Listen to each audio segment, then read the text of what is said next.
The American Old West wasn't built by heroes. It was erected on dust, blood, silence, and choices no one wanted to make. The romanticized image of fair duels and honorable sheriffs was born much later, when the violence had passed. In reality, the West was a place where the law arrived late, if at all, and survival depended more on reputation than morality. It was in this raw, unstable, and merciless world that a boy named Henry McCarty was born. He didn't come into the world as an outlaw. There was nothing grandiose about his birth. Henry was born in 1859, in the midst of an America still trying to understand itself after internal wars. From an early age, his life was marked by constant changes, extreme poverty, and a lack of roots. He and his mother moved from town to town in search of work, shelter, and stability that almost never materialized.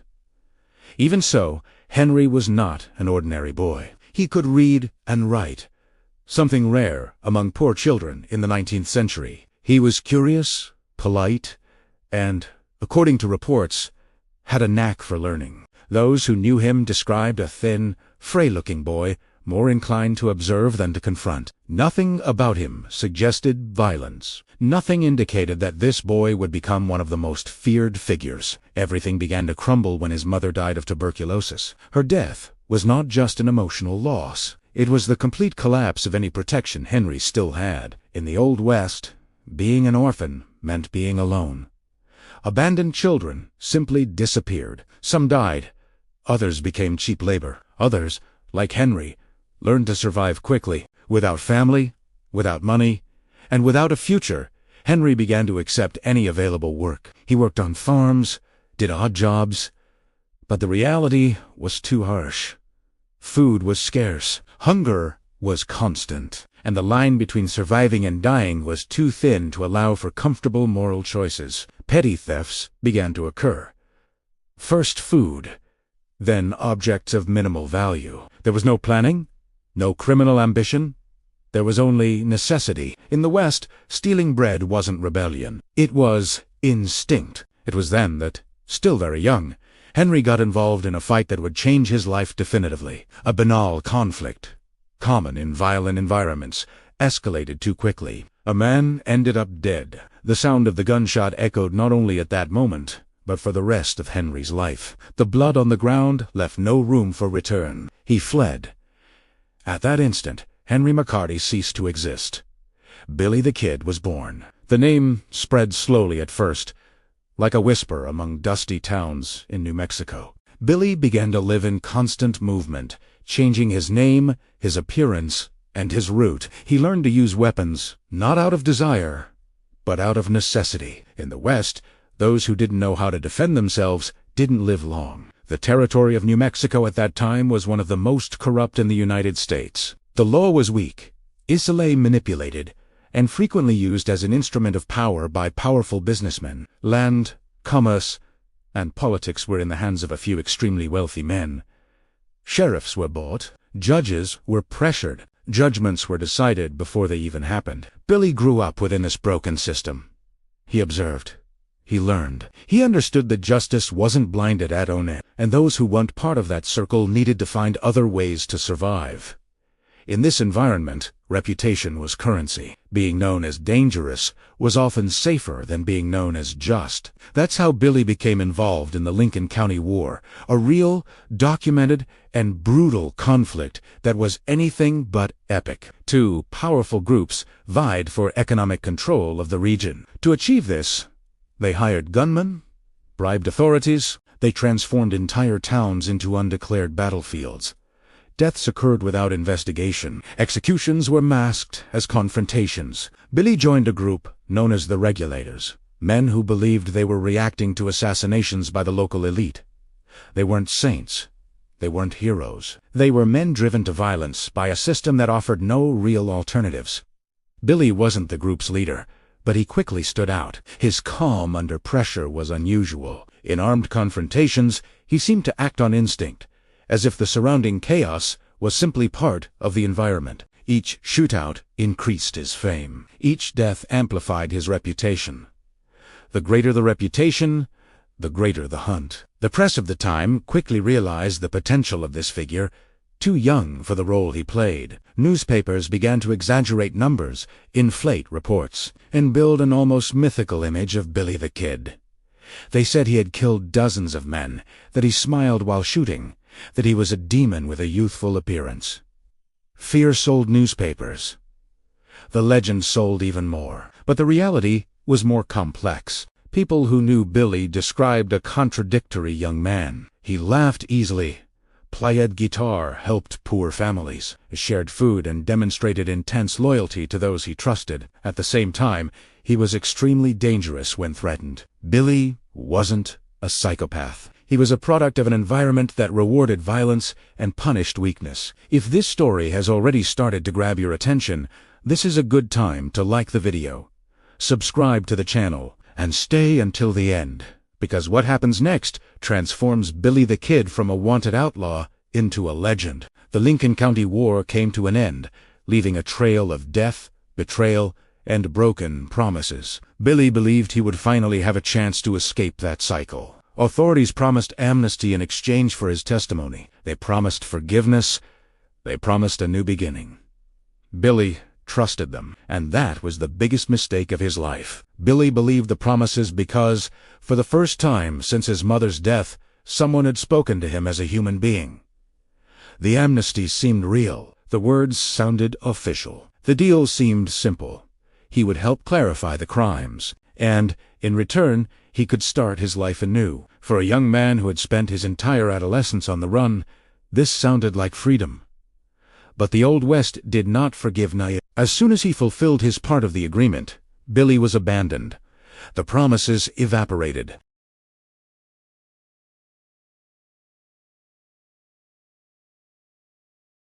And Billy, once again, was left alone, facing a system that no longer needed him. It wasn't long before he was captured. His arrest was not silent. It was treated as a spectacle. Billy the Kid was no longer just an outlaw. He had become a symbol, for some, a criminal to be eliminated, for others, living proof of the corruption of the West. The government needed to respond, not out of justice, but out of authority. The trial was swift. The cards were stacked against them, even before it began. Billy was sentenced to death by hanging. The execution would be public, a clear warning to anyone who dared to challenge the system. He was just over 20 years old. The news spread quickly through the cities of the territory. Some celebrated. Others remained silent. Many knew that this conviction would not erase the crimes committed by the wealthy men who had started the entire war. Billy was paying a price that wasn't just his. While awaiting execution, Billy was kept under constant surveillance, handcuffed, locked up, surrounded by armed guards. The cell was small, stuffy, built to break the spirit. Outside, the city prepared for the day of the hanging. For many, this was justice. For others, it was just another young man being sacrificed to maintain an illusion of order. Billy watched everything.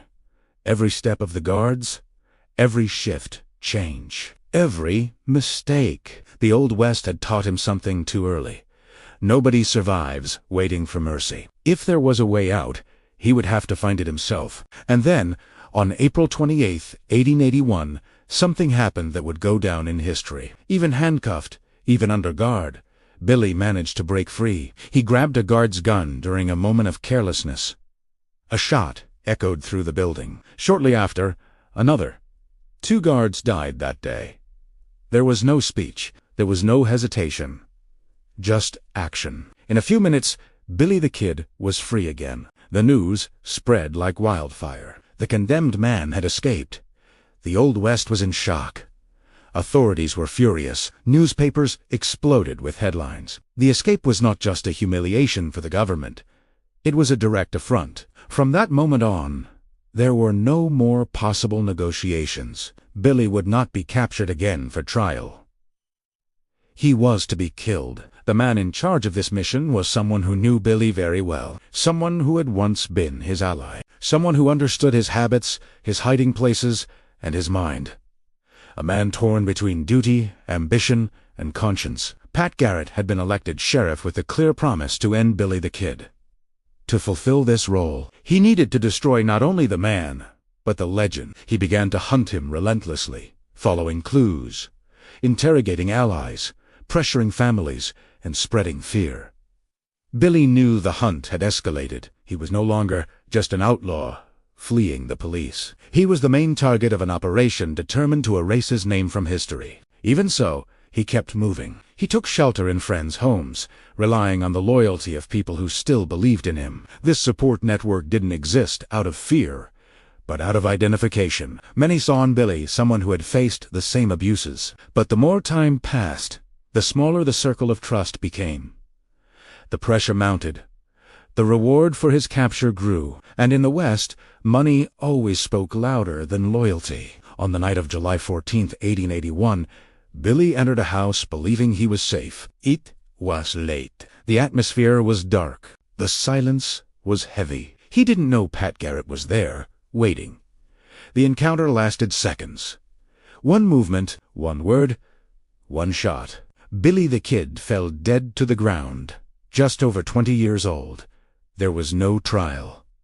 There was no last word, just the abrupt end of a life too short to carry so much weight. Pat Garrett claimed he acted in others disputed this version. To this day, details remain hazy. Like many things in the Old West, the truth was buried by convenient versions.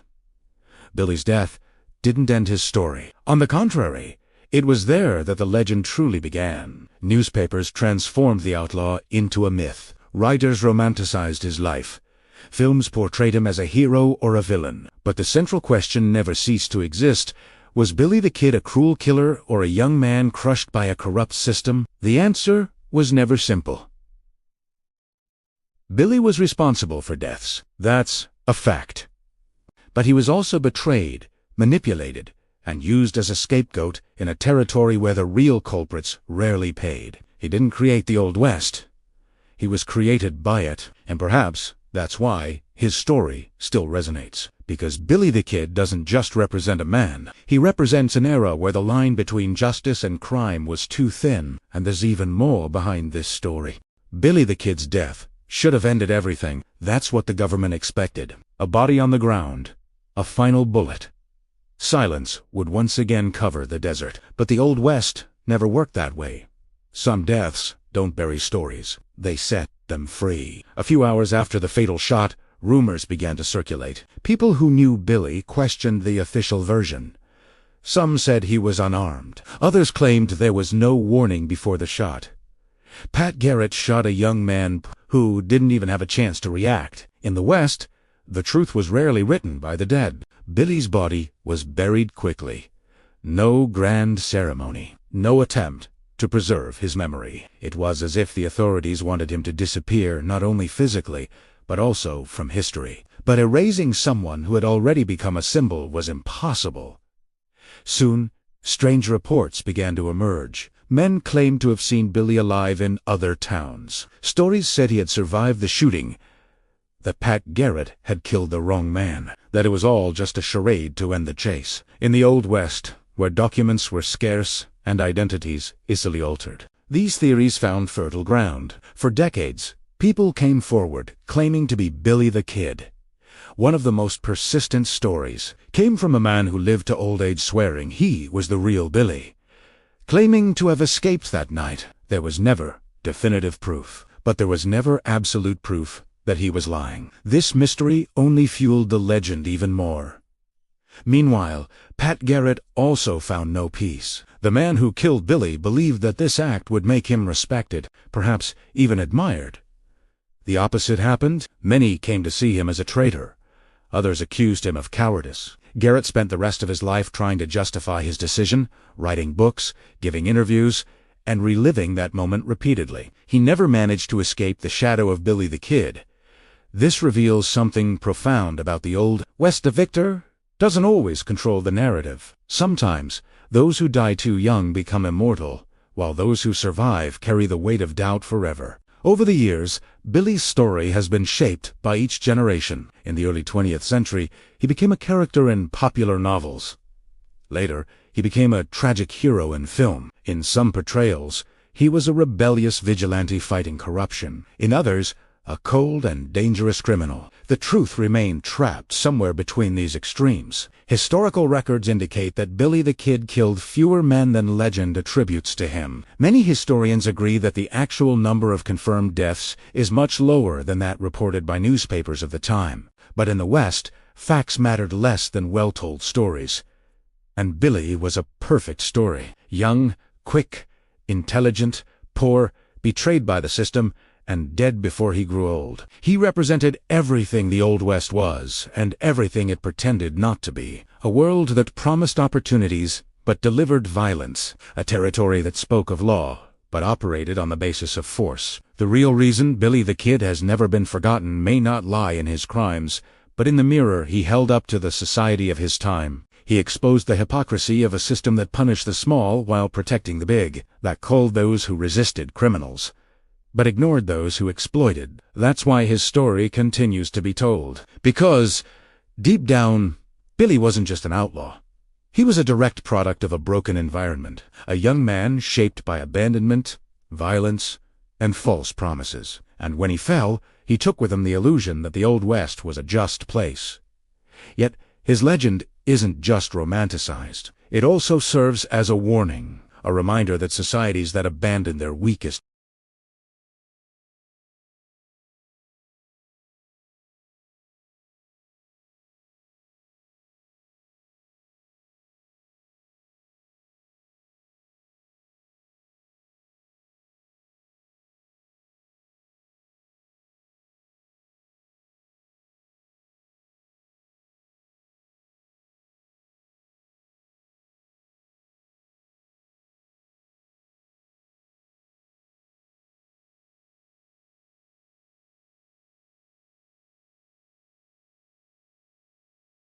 The Old West is still told through figures like him. That's where this story goes even deeper. As the century progressed, and the Old West ceased to be a living reality and became a memory, the figure of Billy the Kid began to take on a new function. He ceased to be merely a man who lived and died in the desert, and came to occupy a symbolic space in the construction of American identity. In a country still seeking to understand who it was and what it believed in, stories like his functioned as founding myths, narratives capable of explaining the past and justifying the present. The West needed clear heroes and villains, but Billy never fit perfectly into either category. He wasn't a classic outlaw driven solely by greed, nor was he an altruistic hero fighting for justice. He was something more uncomfortable, a young man who reacted to a violent system with the same language the system understood. And that made his story difficult to simplify. As cinema emerged and began to transform the past into spectacle, Billy the Kid became a recurring character. Each adaptation said more about the era in which it was made than about Billy himself. During periods of economic crisis, he appeared as a symbol of revolt against corrupt elites. In times of greater stability, he was portrayed as a danger that needed to be contained. The same man, multiple interpretations. Meanwhile, the figure of Pat Garrett continued to be reevaluated. The man who pulled the trigger was, over time, treated sometimes as a hero of the law, sometimes as an opportunistic traitor.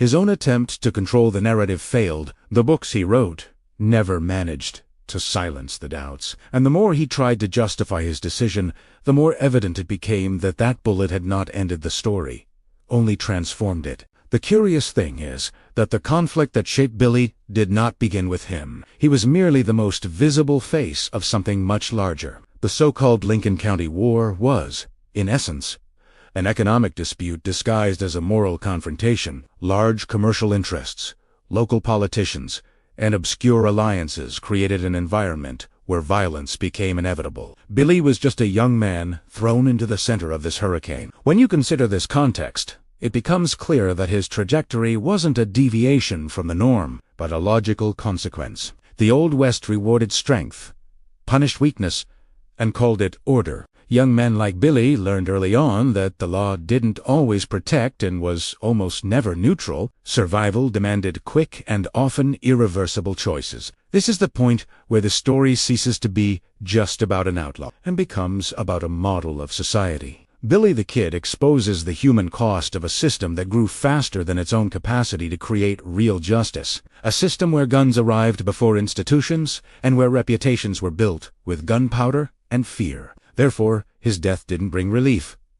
It brought discomfort, because eliminating Billy didn't resolve the injustices that created him. It only offered a convenient scapegoat. And whenever a society chooses a scapegoat instead of facing its own flaws, history tends to repeat itself with new names and new faces. Over the decades, the Old West has been romanticized, transformed into a landscape of absolute freedom, sunset duels, and simplified codes of honor. But beneath this layer of nostalgia remains the harsh reality that Billy lived. A land where young men were armed before they were educated, where conflicts were resolved faster with bullets than with words. Perhaps that's why Billy the Kid still resonates. He represents the question that has never been fully answered. What happens when a society pushes its youth to the margins and then is surprised when they react? This question transcends generations. It adapts to new contexts, new scenarios, and new frontiers. And whenever a character emerges who challenges an unjust structure, even violently, Billy's ghost reappears, reminding us that the past is never as distant as it seems. The legend survives because it touches on something essential: the eternal tension between order and freedom, between law and justice, between survival and morality. And yet, the last element of this story is still missing. The point where myth, memory, and legacy meet and clash with the present. That's where everything comes together. Over the years, the New Mexico desert remained silent, as if nothing had happened. Cities grew, roads cut through the landscape, and modernity advanced. But beneath the dust lay an unsettling question. Did Billy the Kid really die that night? Or was the story we learned merely the most convenient version? A version to close a problem no one wanted to confront anymore. Accounts of Billy's death have always been riddled with cracks. Contradictory witnesses, inaccurate physical descriptions, boat is buried without absolute confirmation. For a man who lived on the fringes of the law, even his death seemed to have escaped any clear rule. This opened the door to theories that spanned generations, fueled by alleged sightings, belated confessions, and questionable documents. Some claim to have encountered Billy years later, aged, living under another name, far from the Old West that had shaped him. Others argued that it was all just collective denial, a human inability to accept that such an intense story could end so banally, in a dark room with a single gunshot. But perhaps the question of its survival is less important than why it persists. Billy the Kid became larger than life because he represented something the West never resolved. He symbolized youth abandoned by a violent system, forced to grow up too fast, to choose sides too early, and to pay prices that should never have been demanded of someone so young. As the United States moved into the 20th century, the official narrative attempted to transform chaos into order, bloodshed into progress. But Billy remained there, like a crack in the polished facade of national history, a reminder that expansion was not only courage and pioneering spirit, but also exploitation, inequality, and brutality. The Old West ended, but the conflict that created it did not. It merely changed scenery. The same logic that pushed Billy towards violence continues to emerge in different eras, under different names. Young people surrounded by unjust systems, labeled as problems even before they are heard. Stories that begin with abandonment, move through rebellion, and end with punishment, while the structures that caused it all remain intact. That's why Billy the Kid never completely disappears. He doesn't belong only to the past. He belongs anywhere where the law fails to be just, and where survival becomes an act of resistance. In the end, it matters little whether Billy died that night or managed to escape. The legend doesn't depend on that. What truly matters is that his story continues to be told because it disturbs, because it challenges simplistic versions of reality, because it forces us to look beyond the outlaw label and see the human being behind the gun. Billy the Kid was hunted, feared, celebrated, and condemned. But above all, he was a product of a time that preferred bullets to dialogue and force to justice. And as long as this pattern repeats itself, his story will continue to resonate. Perhaps the Old West has been buried beneath modern roads and cities, but its shadows still walk among us, And whenever someone asks who Billy the Kid really was, the answer is never simple. Because he wasn't just a man. He was a reflection, and reflections don't die.